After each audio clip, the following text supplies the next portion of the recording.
الحمدللہ والصلاۃ والسلام علی رسول اللہ۔ حضرت ابو ہریرہ رضی اللہ تعالیٰ عنہ سے مروی ہے، کہتے ہیں کہ رسول کریم صلی اللہ تعالیٰ علیہ وآلہ وسلم نے ارشاد فرمایا، بے شک اللہ تعالیٰ کے کچھ ایسے فرشتے ہیں جو راستوں پر پھرتے رہتے ہیں اور اہل ذکر کو تلاش کرتے ہیں۔ جب وہ کسی ذکر کی مجلس کو پا لیتے ہیں تو اپنے دیگر ساتھیوں سے کہتے ہیں کہ اپنے مقصد کی طرف واپس آؤ، لوٹ آؤ۔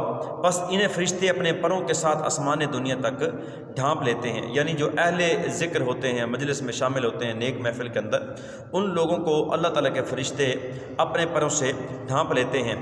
اور جب یہ فرشتے اللہ تعالیٰ کے اذن سے واپس تشریف لے کر جاتے ہیں تو اللہ تبارک و تعالیٰ ان فرشتوں سے پوچھتا ہے کہ بتاؤ میرے بندے کیا کہتے ہیں؟ تو فرشتے عرض کرتے ہیں، اے اللہ وہ تیری تسبیح بیان کر رہے تھے، تیری تکبیر، تیری حمد اور بزرگی بیان کرتے ہیں۔ اللہ تعالیٰ ارشاد فرماتا ہے، کیا انہوں نے مجھے دیکھا ہے؟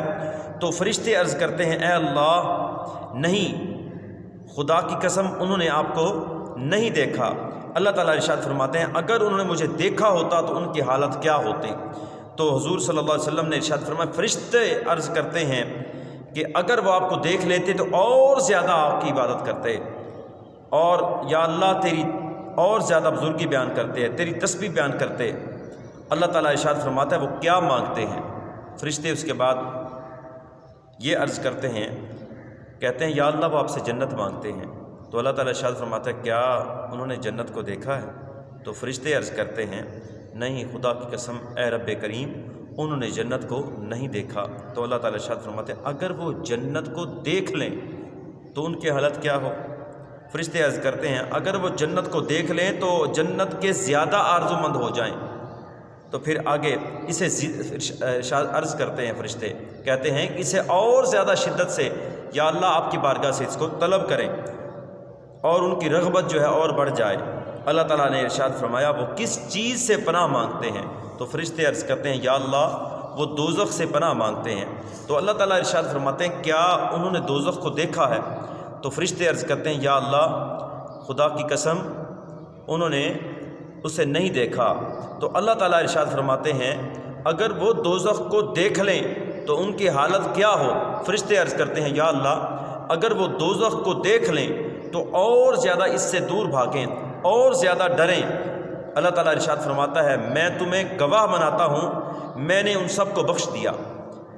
فرمایا، ایک فرشتہ عرض کرتا ہے، ان میں فلاں شخص بھی ہے جو ان میں سے نہیں، وہ تو کسی اور غرض سے آیا تھا، تو کسی اور مقصد سے آیا تھا یا وہاں سے گزر رہا تھا، وہ بیٹھ گیا۔ تو اللہ تعالیٰ ارشاد فرماتے ہیں، وہ ایسے ہم مجلس ہیں جن کی مجلس میں بیٹھنے والا بدبخت نہیں ہو سکتا۔ یہ حدیث پاک متفق علیہ یعنی بخاری اور مسلم کے اندر موجود ہے۔ اس حدیث پاک سے میں یہ معلوم ہوا کہ یہ جو نیک محافل ہوتی ہیں، اللہ تعالیٰ کے ذکر کی محفل، جہاں قرآن مجید کی تلاوت ہوتی ہے، جہاں رسول کریم صلی اللہ تعالیٰ علیہ وآلہ وسلم کا ذکر خیر ہوتا ہے، جہاں آل و اصحاب کی عزت و عظمت کی بات ہوتی ہے، جہاں اولیاء اللہ صالحین کا ذکر ہوتا ہے، یہ مجلسیں کوئی عام مجلسیں نہیں ہوتی، یہ محفلیں کوئی عام محفلیں نہیں ہوتی، بلکہ جہاں موقع ملے، جہاں عزت کے ساتھ بلایا بھی جائے، وہاں ضرور تشریف لے کر جائیں اور اس نیت سے جائیں کہ ہم وہاں جائیں گے اور دین سیکھیں گے۔ جتنی زیادہ اچھی نیتیں ہوں گی انشاءاللہ اس کے اتنے زیادہ فضائل اور برکات نصیب ہوں گی۔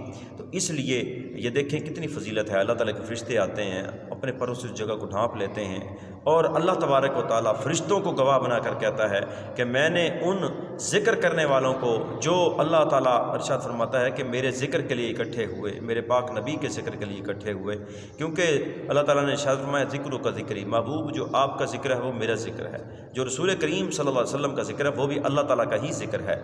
تو اس لیے کوشش کریں کہ نیک محافل کے اندر شامل ہوں، صحبت صالح تورا صالح کنت، صحبت طالع تورا طالع کنت۔ اللہ کریم ہم سب کو عمل کی توفیق عطا فرمائے۔